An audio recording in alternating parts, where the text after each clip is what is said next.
मैं और मेरे दोस्त कॉलेज में पढ़ते थे। हमारी अभी गर्मी की छुट्टियां शुरू ही हुई थी। तभी हम सब दोस्तों ने जंगल में कैंपिंग करने का प्लान बनाया। फिर एक संडे की सुबह हम लोग जंगल को निकल गए। सारा दिन सफर करने के बाद आखिरकार हम लोग जंगल के करीब पहुंच गए।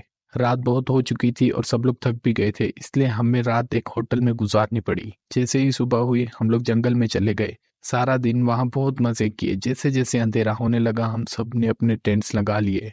टेंट्स लगाकर फारिग हुए तो रात हो चुकी थी। तो सब ने टेंट्स के बाहर आग जलाई और बैठकर बातें करने लग गए कि तभी मैंने एक आदमी को देखा जो पेड़ों के पीछे छुपा हुआ था और हमें देख रहा था। मैंने ये बात अपने दोस्तों को बताई। उन्होंने उठकर चेक किया लेकिन वहां कोई भी नहीं था, इसलिए दोबारा सब अपनी बातों में लग गए। मुझे लगा कि शायद ये कोई मेरा वहम है, इसलिए मैंने भी इग्नोर किया।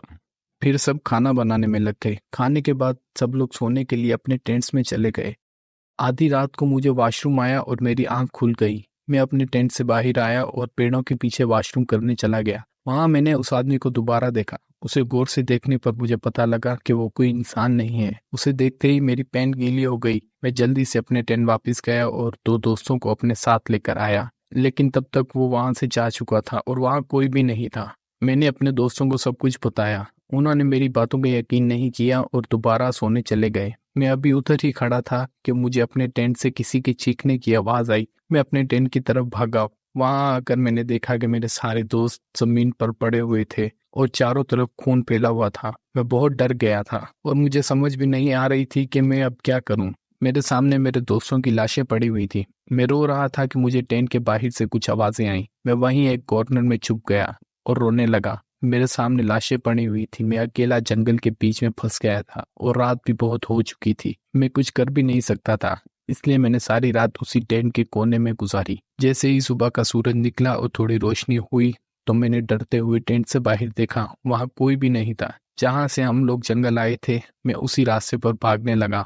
वापिस जाते हुए मैंने उस आदमी को दोबारा देखा।